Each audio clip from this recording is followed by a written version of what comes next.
आता है, इस गांव का नाम क्या है? सैदराजा विधानसभा के अंतर आता है, जिसकी क्रमांक संख्या 382 है। क्या लग रहा है इस बार जो 5 साल जो सरकार बीती उसका कार्यकाल कैसा रहा?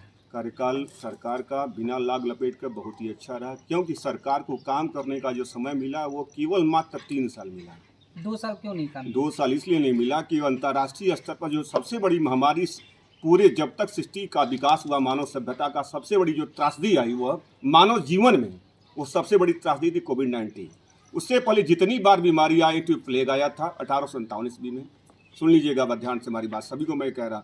उससे पहले हैजा आया था, उससे पहले कालरा आया था, सबसे पहले चेचक आया था, लेकिन मानव इतिहास में सबसे बड़ी कोई त्रासदी आई है वो कोविड-19 है, जिसमें सप्लाई चेन डिस्टर्ब हो गई, महंगाई बढ़ी, लोग बेकार हो गए। बेकारी का कारण यह नहीं था कि लोग सरकार के द्वारा, बेकारी कारण जो सप्लाई चेन होती है, डिमांड के जो होती है उसको डिस्टर्ब हो गई, लोग बेकार हो गए। महंगाई जो बढ़ी हुई है, ये जो महंगाई बढ़ी है, क्या लग रहा है कि ये महंगाई मुद्दा इफेक्टेड होगा? जी नहीं, जो समझदार होंगे, जो भारत में लाग लपेट के पार्टी से हट करके जनहित की बात करते होंगे, महंगाई मुद्दा नहीं है। देश बन रहा है, समाज बन रहा है।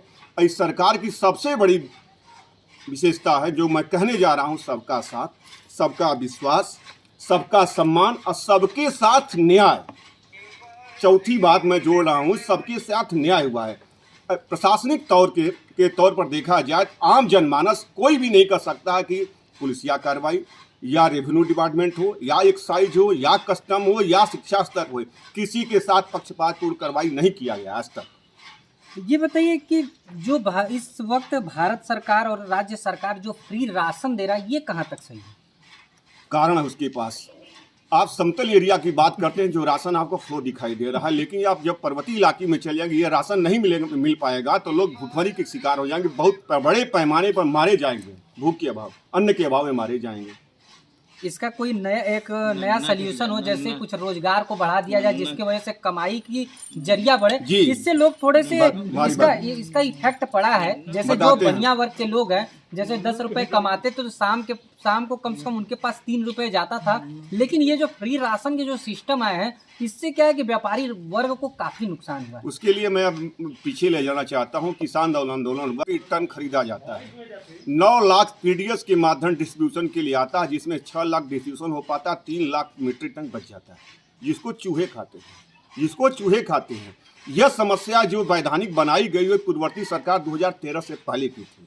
मजबूरी में आने वाली जितनी सरकारें आएंगी, इन राशन को फ्री में देना ही पड़ेगा, या तो चूहे खाएंगे या अन्न का सड़ जाएगा, और या सदुपयोग किया जाए तो उसको गरीबों में, पर्वतीय अंचल में या जहां अन्न नहीं पैदा हो उनको डिस्ट्रीब्यूशन करना ही करना है फ्री ऑफ कास्ट। ये सरकार की मजबूरी है, क्योंकि उस अन्न को कहाँ रखेंगे?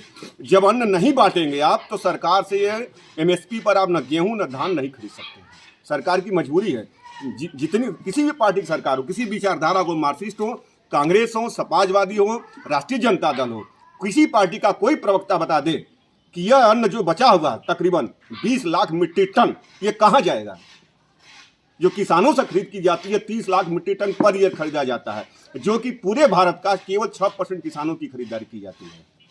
यह राशन जो है 20 लाख मीट्रिक टन कहाँ जाएगा? ये भी तो हो सकता है, अगर आप खरीद कर फ्री में बांट रहे हैं तो कहीं ना कहीं उसका इफेक्ट बजट पे तो आएगा ही आएगा। निश्चित तौर पर आएगा। पूर्ववर्ती सरकारों ने सरकार को, आने वाली सरकारों को बाध्य कर दिया है, मैं माध्यम से, जिसके लिए तमाम विपक्षी पार्टियां सहयोग कर रही किसान आंदोलन को, कि एमएसपी लागू किया जाए। केवल 27 जिन पर एमएसपी लागू किया गया है। 333 जिन उत्पादन होता है भारत में, दूध है, अंडा है, मछली है, फार्मिंग, तमाम वेराइटीज आप तक प्रोडक्ट है, उस पर एमएसपी लागू कर दिया है तो बहुत लोग बेकार हो जाएंगे। जैसे दूध का 40 रेट कर दिया जाए तो आप सीजन में दूध हो जाता है 200 रुपये किलो, कि आप अवॉइड कर पाएंगे? आप नहीं कर पाएंगे। इसलिए एमएसपी जो हो समाप्त करें, तभी किसानों का जाकर विकास होगा। और जब एमएसपी की बात आएगी, किसानों की दुर्दशा डे बाई डे होगी आगे चल करके। किसान तो हमेशा एमएसपी की मांग कर रहे हैं। गलत जो कर रहे हैं वो गलत कर रहे हैं, क्योंकि वो किसान नहीं है, वे किसान नहीं है, बिचौलिए हैं। एमएसपी पर यदि किसान खरीदारी की जाएगी तो बताइए, ये बात रखने के लिए। दूसरी बात, जब आप गेहूं खरीदते हैं, धान खरीदते हैं, तो उसके अगेंस्ट में जो खाद आता है, जो रासायनिक उर्वरक है, वो अमेरिका से, ऑस्ट्रेलिया से आता है, सऊदी अरबिया से आता है। जो एक्सपोर्ट का जो चार्ज देते हैं वो कौन पैसा देगा? उसका दबाव किसानों पर रहा है।